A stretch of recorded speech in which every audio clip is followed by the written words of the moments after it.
मैं एक छोटे से गांव में पला बढ़ा, एक झोपड़ी में जो हवा चलने पर हिलती थी। मेरा नाम रामू है। मेरे पास ज्यादा जमीन नहीं थी और मेरे पास पैसे तो बिल्कुल नहीं थे।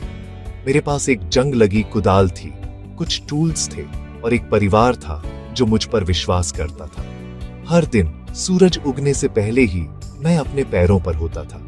मैं उस टूटे हुए हैंडल को पकड़ता और खेत की ओर चला जाता। कुछ दिन गर्मी मेरी गर्दन जला देती थी, कुछ दिन ठंड मेरी उंगलियों को चुभती थी, कुछ दिन मैं बस आसमान को देखता रहता था, उन बादलों का इंतजार करता जो कभी नहीं आए।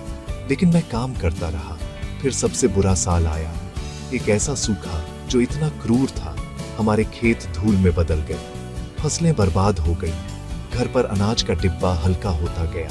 मैंने अपनी पत्नी की आंखों में चिंता देखी और मेरे बच्चों के सवालों का मैं जवाब नहीं दे सका। हार मान लेना आसान होता, मैंने नहीं मानी। जो कड़ी मेहनत करता है, मैंने उनसे कहा, वह कभी भूखा नहीं सोता।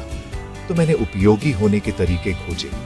मैंने अपने पड़ोसी को उसका खेत साफ करने में मदद की। मैंने बाढ़ ठीक की, खरपतवार निकाले, पानी ढोया। जब मेरे हाथ खाली होते थे, मैं गांव के बच्चों को इकट्ठा करता और उन्हें दिखाता कि बीज कैसे सांस लेते हैं, मिट्टी कैसे कहानियां समेटे रहती है, धैर्य कैसे जड़ें जमाता है। लोगों ने ध्यान दिया, शायद पसीने पर नहीं, बल्कि उसके पीछे की ईमानदारी पर। उनका विश्वास बादलों से पहले की बारिश था। महीने बीत गए, फिर गरज, गीली मिट्टी की खुशबू। बारिश आखिर आ गई। मैंने फिर से बोया, एक बीज, एक उम्मीद, एक प्रार्थना, एक बार में। और इस बार खेतों ने जवाब दिया।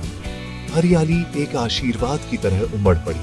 उस दिन मुझे कुछ समझ आया, गरीबी सिर्फ पैसे की कमी नहीं है, ये वह पल है जब आप हिम्मत छोड़ देते हैं। मैंने नहीं छोड़ी, और क्योंकि मैंने नहीं छोड़ी, मैं सिर्फ वह गरीब किसान नहीं रहा। मैं एक रिमाइंडर बन गया, अपने परिवार के लिए, अपने गांव के लिए और शायद आपके लिए भी, कि कड़ी मेहनत, ईमानदारी और उम्मीद एक सूखे मौसम को एक फसल में बदल सकती है। अगर आप अभी अपने सूखे में हैं, तो भी बोइए। बारिश आपकी सोच से भी ज्यादा